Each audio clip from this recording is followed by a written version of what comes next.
Bismillahirrahmanirrahim. Assalamualaikum warahmatullahi wabarakatuh. Perkenalkan nama saya Maulana Ma'ruf Fahrudin. Saya mahasiswa IAIN Ponorogo jurusan Pendidikan Bahasa Arab semester 6 dengan matkul kali ini matkul Etika dan Profesi Keguruan.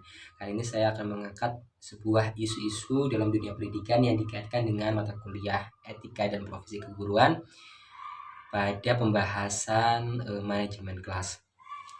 Baiklah, isu-isu di dalam dunia pendidikan yang saya angkat di sini adalah pendidikan di masa pandemi.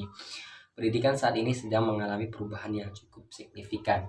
Seperti yang dapat kita ketahui sekarang ini, yang menjadikan pembelajaran kali ini berbeda dengan pembelajaran sebelum-sebelumnya.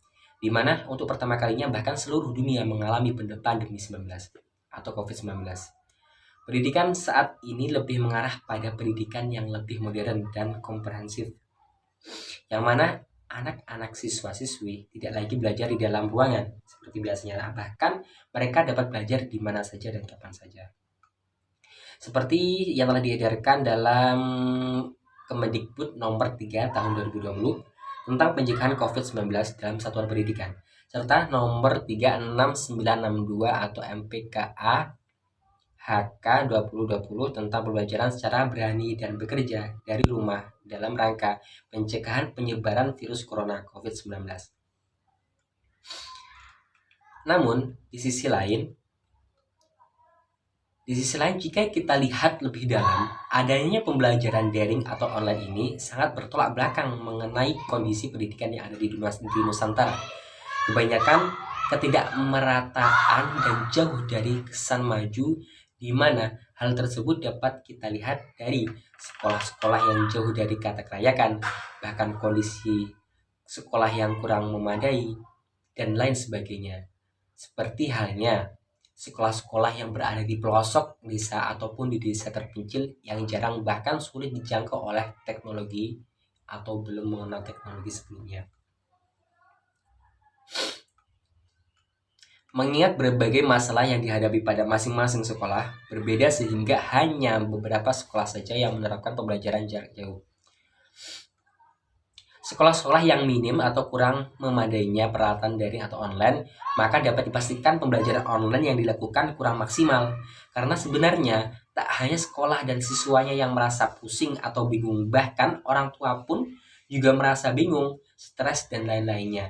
Mengapa? Karena saat diadakannya pembelajaran daring atau online, maka para orang tua tentu harus bisa membagi waktu mereka bekerja sambil memantau kegiatan anak-anak yang berada di rumah yang melaksanakan pembelajaran secara daring. Kemudian, social distancing sebagai pilihan berat bagi setiap negara itu sudah wajar, karena menerapkan kebijakan untuk pencegahan penyebaran virus ini itu lantaran kebijakannya ini berdampak negatif terhadap segala aspek kehidupan.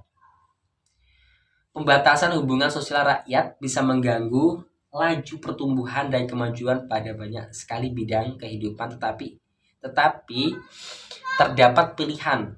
Nah, pilihan ini antara lain adalah cara yang paling efektif. Nah, seperti hubungan sosial yang semakin hari semakin melemah. Ini akibat social distancing. Ini salah satu dampak dari faktor negatif. Kemudian global perekonomian pun juga melemah. Kemudian masyarakat mengalami penurunan pemasukan bulanan sebesar 46,2%, namun juga mengalami penurunan pengeluaran bulanan sebesar 3,0%.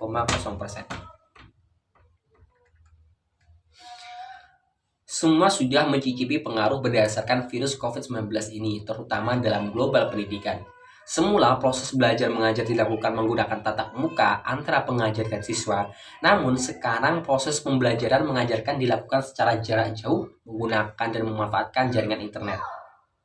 Seperti aplikasi Google Classroom, Zoom Meeting, Google Meet, Google Form, Telegram, WhatsApp, Skype, dan teknologi informasi dan komunikasi yang lainnya.